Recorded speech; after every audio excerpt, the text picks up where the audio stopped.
Friends, భారతదేశానికి చెందిన కంపెనీలు మరియు మన వ్యాపారులపై ఆంక్షలు విధించడానికి అమెరికా ఎలాంటి కారణాన్ని వెతుకుతుంది? భారత్పై అమెరికా తాజాగా ఎలాంటి ఆరోపణలు చేసింది? పాకిస్తాన్ నుంచి ఏ వీడియో వైరల్ అవుతుంది? అది చూస్తే మీకు కూడా 1947లో వీళ్లను అటువైపు పంపించడం మంచిదే అయిందని అంటారు. కెనడా ప్రభుత్వం భారత రాయబార కార్యాలయం ముందు ఏం చేసింది?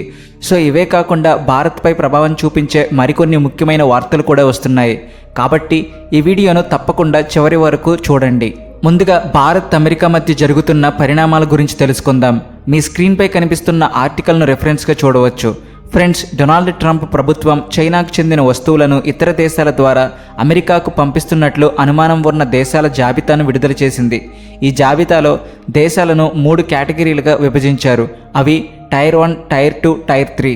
అమెరికా ఆరోపణ ప్రకారం కొన్ని దేశాలు చైనాలో తయారైన వస్తువులను తమ దేశాలకు తెప్పించుకుని వాటిని మళ్ళీ ప్యాక్ చేయడం, చిన్నపాటి మార్పులు చేయడం, అసెంబ్లీ చేయడం లేదా తప్పుడు డాక్యుమెంట్లు తయారు చేయడం ద్వారా ఆ వస్తువుల అసలు చైనా మూలాన్ని మార్చుతున్నాయి.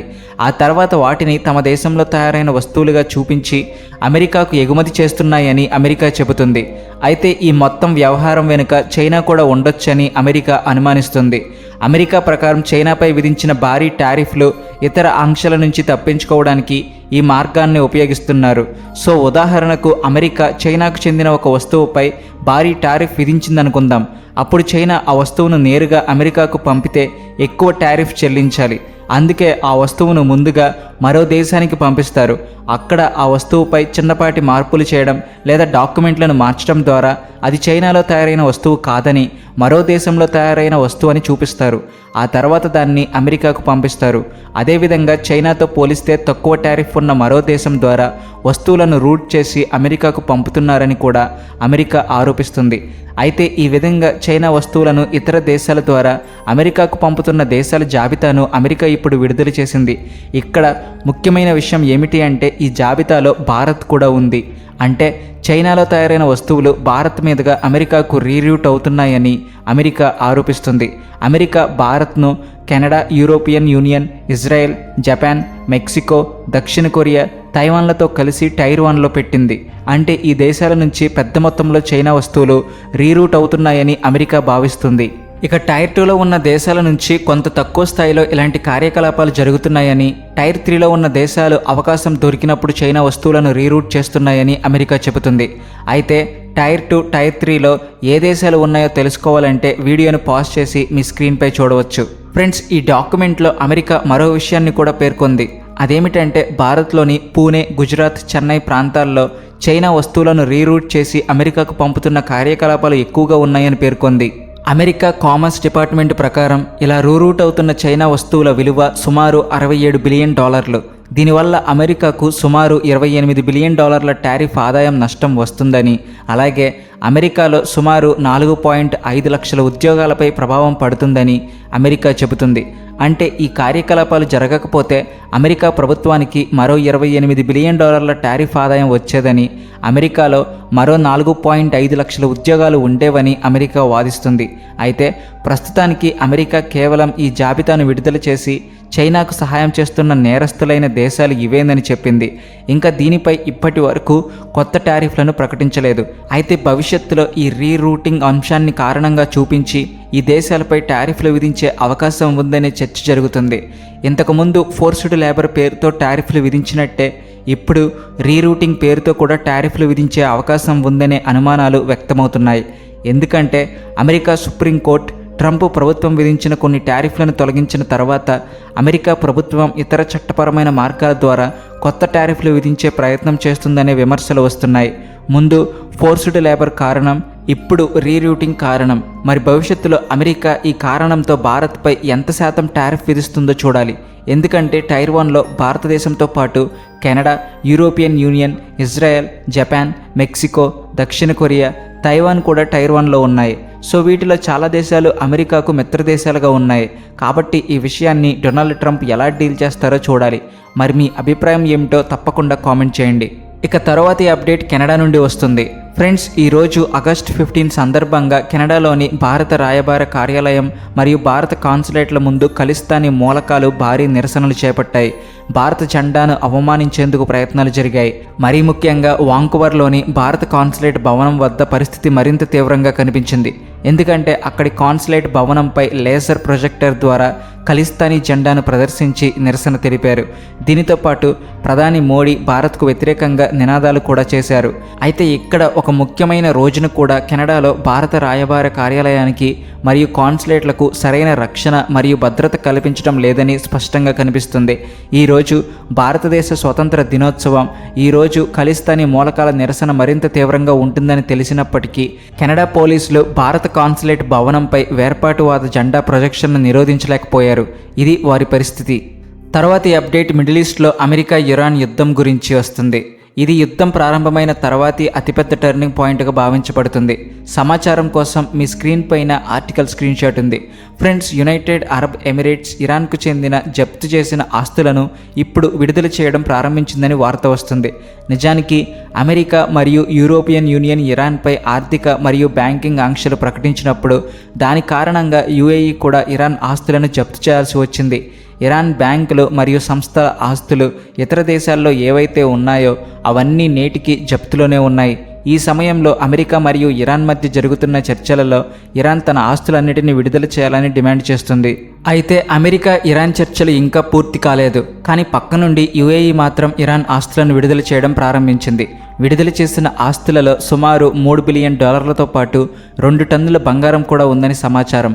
ఆ బంగారం విలువ సుమారు $283 మిలియన్ చెబుతున్నారు. సో ఈ నివేదికల ప్రకారం ఈ బదిలీ చేయడం కోసం యుఏఈ 3 సార్లు తన విమానాన్ని ఇరాన్కు పంపింది. మొదట జూన్ 8న, ఆ తర్వాత ఆగస్టు 11న మరియు చివరిసారి ఆగస్టు 12న. అంటే సరిగ్గా 3 రోజుల క్రితం రిపోర్ట్స్ ప్రకారం ఈ ట్రాన్స్ఫర్ కోసం యుఏఈ యొక్క చార్టర్ ఎయిర్లైన్ రాయల్ జెట్కు చెందిన బోయింగ్ 737ను ఉపయోగించారు. సో ఇప్పుడు ఆలోచించాల్సిన విషయం ఏమిటి అంటే, ఇన్ని సంవత్సరాల యుఏఈ అమెరికా మరియు యూరోపియన్ యూనియన్ ఆంక్షలను పాటించింది. మరి ఈరోజు హఠాత్తుగా ఇరాన్ ఆస్తులను ఎందుకు తిరిగిచ్చేస్తుంది, అది కూడా క్యాష్ రూపంలో? దీని వెనుక ఉన్న కారణం యుఏఈ యొక్క భద్రత అని చెప్పబడుతుంది. ఎందుకంటే ఇరాన్ మిడిల్ ఈస్ట్లోని అన్ని గల్ఫ్ దేశాలపై దాడి చేసింది. అమెరికా స్థావరాలు ఉన్నప్పటికీ అమెరికా గల్ఫ్ దేశాలను కాపాడలేకపోయింది. అమెరికా ఇన్ని రోజులుగా గల్ఫ్ దేశాలకు ఇచ్చిన భద్రతా హామీ కూడా ఇప్పుడు విచ్ఛిన్నమైంది. దానితో ప్రతి గల్ఫ్ దేశం అమెరికాపై ఆధారపడడం మానేసి సైనిక కూటములలో చేరడానికి, తమ సైన్యాన్ని బలోపేతం చేసుకోవడానికి ప్రయత్నిస్తున్నాయి. కొన్ని దేశాలు పరస్పర రక్షణ ఒప్పందాలపై సంతకాలు చేస్తున్నాయి. ఇక యుఏఈ మాత్రం ఇరాన్ ఆస్తులను తిరిగి ఇచ్చే మార్గాన్ని ఎంచుకుంది. ఇరాన్ ఆస్తులను విడుదల చేస్తే యుఏఈపై దాడి చెయ్యనని ఇరాన్ హామీ ఇచ్చి ఉండవచ్చు. ఇటువంటి ఒప్పందం జరిగి ఉండే అవకాశం కూడా ఉంది. అందుకే ఇరాన్ దాడుల నుండి తమను తాము రక్షించుకోవడానికి యుఏఈ రాత్రికి రాత్రే విమానంలో ఇరాన్ ఆస్తులను ఇరాన్కు చేరవేసింది. ఎందుకంటే అమెరికా తన సొంత భద్రతనే చూసుకోలేకపోతుందని, తమకేం భద్రత ఇస్తుందని ఇరాన్కు తెలుసు. యుఏఈ ఇరాన్ ఆస్తులను విడుదల చేసిన ఈ వార్తను ఇరాన్ ఛానళ్లు బయటపెట్టాయి. యుఏఈ బహిరంగంగా దీనిని ఇంకా అంగీకరించలేదు. యుఏఈ తర్వాత ఈ ప్రాంతంలోని మరికొన్ని గల్ఫ్ దేశాలు కూడా ఇరాన్ ఆస్తులను విడుదల చేయవచ్చు, లేదా ఇప్పటికే చేస్తూ ఉండవచ్చు. రాబోయే రోజుల్లో ఈ వార్తలు బయటకు రావచ్చు. తర్వాతి అప్డేట్ భారతదేశంలో జరగబోయే బ్రిక్స్ సమిట్ గురించి వస్తుంది.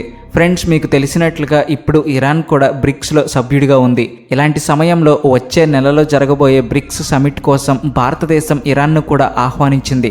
వచ్చే నెలలో జరిగే బ్రిక్స్ సమ్మిట్కు హాజరు కావడానికి ఇరానియన్ ప్రెసిడెంట్ మసూద్ పెజెష్కియాన్ భారతదేశ పర్యటనకు వస్తారని ఇరాన్ ప్రెసిడెంట్ ఆఫీస్ భారత ప్రభుత్వానికి కన్ఫర్మేషన్ ఇచ్చినట్లు వార్త వస్తుంది. అంటే ఇరాన్ ఈ సమ్మిట్ను మిస్ అవ్వదు. దీనితో పాటు ఇరాన్ బ్రిక్స్ బ్యాంక్లో చేరాలని నిర్ణయించుకున్నట్లు ప్రకటించింది. బ్రిక్స్ బ్యాంక్ అధికారిక పేరు న్యూ డెవలప్మెంట్ బ్యాంక్.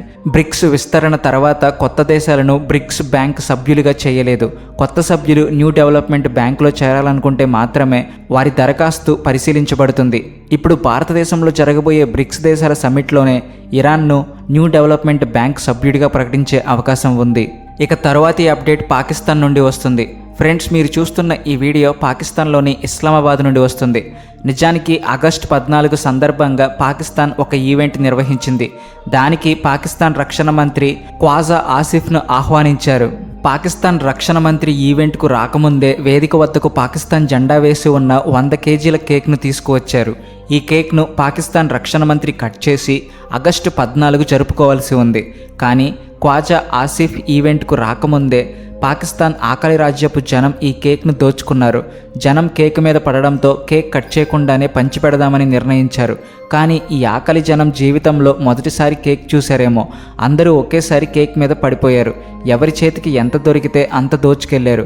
సో ఈ పాకిస్తానీలను చూస్తుంటే 1947 సంవత్సరంలో వీళ్లను సరిహద్దుకు ఆ వైపే నెట్టివేసి మంచి పని చేశారని అనిపిస్తుంది. అయితే పాకిస్తాన్ ప్రజల తీరుపై మీ అభిప్రాయం ఏంటో తప్పకుండా కామెంట్ చేయండి. ఇక చివరి అప్డేట్ భారతదేశం మరియు ఆఫ్ఘనిస్తాన్ గురించి వస్తుంది. సమాచారం కోసం మీ స్క్రీన్ పైన ఆర్టికల్ స్క్రీన్ షాట్ ఉంది. ఫ్రెండ్స్, ఆగస్టు 15న భారతదేశం తన స్వాతంత్ర దినోత్సవం జరుపుకుంటుంది. మరోవైపు తాలిబాన్ ప్రభుత్వం కూడా ఆగస్టు 15నే వేడుక చేసుకుంటుంది. నిజానికి 2021లో అమెరికా వెళ్ళిపోయిన తర్వాత తాలిబాన్ ప్రభుత్వం ఆఫ్ఘనిస్తాన్ను కైవసం చేసుకున్న రోజు కూడా ఆగస్టు 15, 2021. అందుకే తాలిబాన్ ప్రభుత్వం కూడా ప్రతి సంవత్సరం ఆగస్టు 15ను విక్టరీ డేగా జరుపుకుంటుంది. అంతేకాదు, గత కొన్ని సంవత్సరాలుగా తాలిబాన్ ప్రభుత్వం తమను భారతదేశంలోని ఆఫ్ఘనిస్తాన్ ఎంబసీలో విక్టరీ డే రిసెప్షన్ హోస్ట్ చేయడానికి అనుమతించాలని భారత ప్రభుత్వాన్ని అభ్యర్థిస్తుంది. ఈ సంవత్సరం భారత ప్రభుత్వం తాలిబాన్ ప్రభుత్వానికి విక్టరీ డే వేడుకలు చేసుకోవడానికి అనుమతి ఇచ్చిందని వార్త వస్తుంది. అయితే ఈ రోజు నుండి సరిగ్గా 2 రోజుల తర్వాత అంటే ఆగస్టు 17న ఢిల్లీలోని ఆఫ్ఘనిస్తాన్ ఎంబసీలో విక్టరీ డే రిసెప్షన్ నిర్వహించబడుతుంది. దీనికోసం ఆఫ్ఘనిస్తాన్ నుండి కొంతమంది అధికారులు కూడా వస్తారు. తాలిబాన్ ప్రభుత్వం ఈ ఈవెంట్ కోసం భారతదేశంలోని ఆఫ్ఘనిస్తాన్ డయాస్పోరా పాటు భారత ప్రభుత్వానికి కూడా ఆహ్వానం పంపింది. భారత్తో పాటు మరికొన్ని దేశాలను కూడా ఆహ్వానించి ఉండవచ్చు. సో ఈ ఈవెంట్ను భారతదేశం మరియు తాలిబాన్ ప్రభుత్వం మధ్య ఒక పెద్ద మైలురాయిగా భావించవచ్చు. ఎందుకంటే భారత్ ఆఫ్ఘనిస్తాన్ మధ్య సంబంధాలు ఇప్పుడు మరింత బలపడుతున్నాయి. అంతేకాదు, ఆఫ్ఘనిస్తాన్ కూడా భారత్ను ఒక స్నేహపూర్వక దేశంగానే కాకుండా కష్ట సమయంలో అండగా నిలిచే అన్నదమ్ములాంటి దేశంగా చూస్తుంది. సో వీటి మీద మీ అభిప్రాయాలు ఏంటో కామెంట్స్లో తెలియచేయండి. అలాగే ఈ వీడియో నచ్చితే please like and share and also thanks for watching.